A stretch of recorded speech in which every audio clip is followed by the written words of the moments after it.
Hello everyone, welcome to the pre-secure for 23rd July 2024. हमेशा की तरह we are going to do 5 MCQ based on the current affairs and ये current affairs MCQ करने के बाद मैं आपको अपना स्कोर कहाँ लिखना है, कमेंट सेक्शन में लिख देना है, ठीक है। उसके अलावा क्या करना है, जो भी पॉइंट्स आपको नहीं पता होंगे उनका नोट्स आपको प्रिपेयर कर लेना है। कहाँ से? यहाँ से। Let's start with the first topic. Who releases the economic survey in India? India में इकोनॉमिक सर्वे कौन रिलीज करता है, बताओ। क्या आरबीआई करता है? क्या नीति आयोग करता है? Ministry of commerce and industry करता है? मिनिस्ट्री ऑफ फाइनेंस करता है? ठीक है, अगर आपको नहीं पता होगा तो ये क्वेश्चन इतना इजी भी नहीं है। पता है तो आसान है। तो पता है तो मिनिस्ट्री ऑफ फाइनेंस करता है, बाकी सब नहीं करते हैं। अब मिनिस्ट्री ऑफ फाइनेंस के अंदर का डिटेल जान लो। मिनिस्ट्री ऑफ फाइनेंस में डिपार्टमेंट होता है डिपार्टमेंट ऑफ इकोनॉमिक अफेयर्स। उसमें होते हैं एक चीफ इकोनॉमिक एडवाइजर, वो करते हैं प्रिपेयर इकोनॉमिक सर्वे को। The economic survey is a annual document जो बजट के जस्ट पहले आता है और पिछले साल कंट्री में क्या क्या हुआ इकोनॉमिकली उन सबका एक पूरा डिटेल वो दे के जाता है। आगे क्या इकोनॉमिक चैलेंजेस रहने वाले हैं, क्या उनका सॉल्यूशन होना चाहिए, गवर्नमेंट को कैसा पॉलिसी बनाना चाहिए, पूरा रिकमेंडेशन देके जाता है। तो ये है इकोनॉमिक सर्वे। समझ में आ रही बात? ठीक है। Second question, which of the following accurately describes a budget? Budget क्या है? What is budget? जैसे आप भी अपना बजट बनाते हो ना, बजट बनाते हो कि नहीं बताते हो, बताओ। कितना खर्चा करोगे, कितना इनकम होगा, कितना एक्सपेंडिचर होगा, वही चीज क्या है? बजट है। It serves as a projection of financial activities for an upcoming period. Upcoming period के लिए financial activities, income expenditure दोनों का projection. Outlining planned spending and method for funding it. कैसे expend होगा पूरा और कैसे fund किया जाएगा उसको पूरा, ये उसको क्या बोलते हैं हम? Budget. Statement 1 is very correct. Article 101 of the Constitution mandate the government must submit to Parliament an outline of anticipated income and expenses for each fiscal year। Article गलत है, बाकी स्टेटमेंट सही है। तो फर्स्ट सही है। आर्टिकल 111 की जगह यहाँ पे अगर आर्टिकल 112 लिखा होता है ना, 11 को ऐसे भी ऐड करोगे तो 2 बनेगा, तो इससे क्या बनेगा? बजट बनेगा। ऐसे भी याद रख सकते हो। बजट क्या है? इनकम एक्सपेंडिचर मैथमेटिकली करेक्ट होना चाहिए, तो 11 ऐड कर दो, 2 बन जाएगा, 112 आर्टिकल नंबर। ठीक है, ये आपको पता होना ही होना चाहिए। क्वेश्चन नंबर 3 में चलते हैं।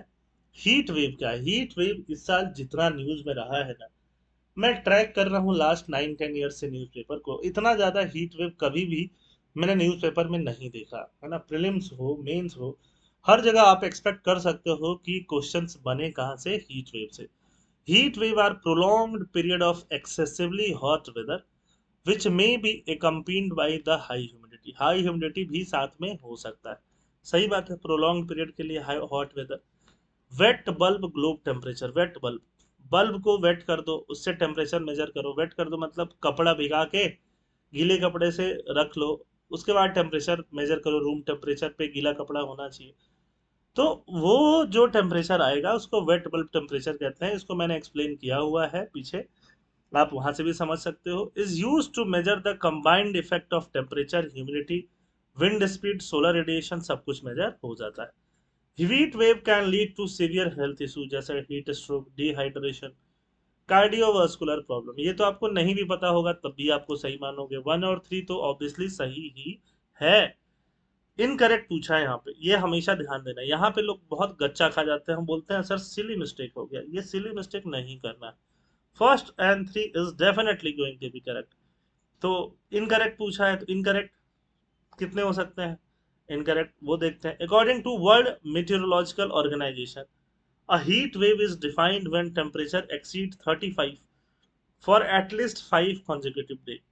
है ना, आप फ्लो में बह जाओगे और फ्लो में बह के ये सही मान लोगे, जबकि ये गलत है। अब खुद सोचो ना, पूरे वर्ल्ड में कहीं का टेम्परेचर माइनस में है, कहीं का टेम्परेचर +5 10 तक जाता है, तो हम 35 डिग्री को पूरा यूनिफॉर्म पूरे वर्ल्ड के लिए कैसे ले सकते हैं? ले सकते हैं क्या? पूरे वर्ल्ड के लिए ये यूनिफॉर्म हो ही नहीं सकता।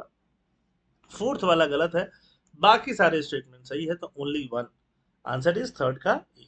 ठीक, चलिए आगे चलता है। Fourth question. Consider the following statement about Operation Alert is based on current situation along the Indo-Bangla border. India Bangla border पे ऑपरेशन अलर्ट जो होता है उसके बारे में बात करते हैं. ऑपरेशन अलर्ट फिर वापस से इनकरेक्ट पूछा गया है. Alert is an initiative by the Border Security Force to enhance border security along the 444 kilometre Indo Bangla border in the Meghalaya sector में. ठीक है, इंडो बांग्ला मतलब Bangladesh border. The operation focuses on ensuring effective border domination and management to prevent infiltration or illegal entry. ठीक बात है. BSF primary concern during Operation Alert is to assist Bangladeshi national crossing into India due to current law and order issues in Bangladesh. अभी बांग्लादेश में law and order issue चल रहा है जिसकी वजह से बांग्लादेश से इंडिया में वापस माइग्रेशन ज़्यादा बढ़ रहा है और हमेशा ही देखने को मिला है बांग्लादेश से इंडिया में माइग्रेशन. तो ऑपरेशन अलर्ट इसलिए है कि जो बांग्लादेशी नेशनल उससे परेशान है और इंडिया में घुस रहे हैं उनको हम लोग आने दें, असिस्ट करें. क्या ऑपरेशन अलर्ट इस चीज़ के लिए है? क्या ये देख के ही गलत लग रहा है. हम क्यों आने देंगे भाई? हमारे पास क्या लोगों की कमी है? As part of operation alert the BSF has been facilitating the safe return of Indian students and other national providing them with essential service and transportation. जो इंडियन स्टूडेंट बांग्लादेश में पढ़ते हैं उनको एक सेफ रिटर्न प्रोवाइड करा रही है BSF. ये तो ऑब्वियसली होना चाहिए. तो अब इसमें गलत जो है वो सिर्फ थर्ड स्टेटमेंट है. तो वापस से आंसर आपको क्या मिलेगा? ए मिलेगा, ओनली वन मिलेगा, बाकी सारा सही है. ये बहुत इंपॉर्टेंट है.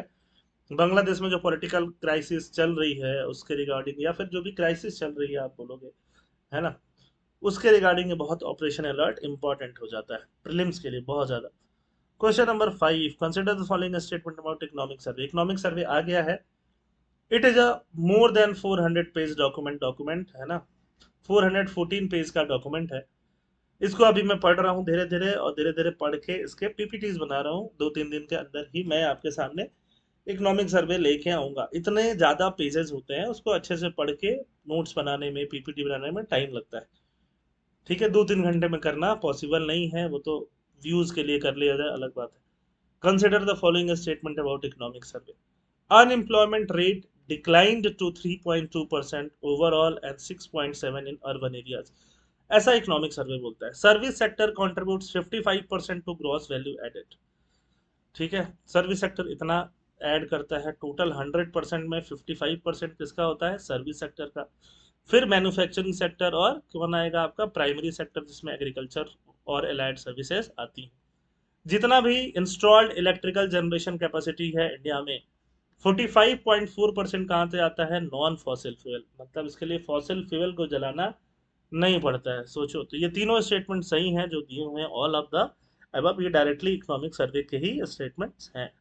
ठीक है, आई होप आपको ये सारा समझ में आया होगा.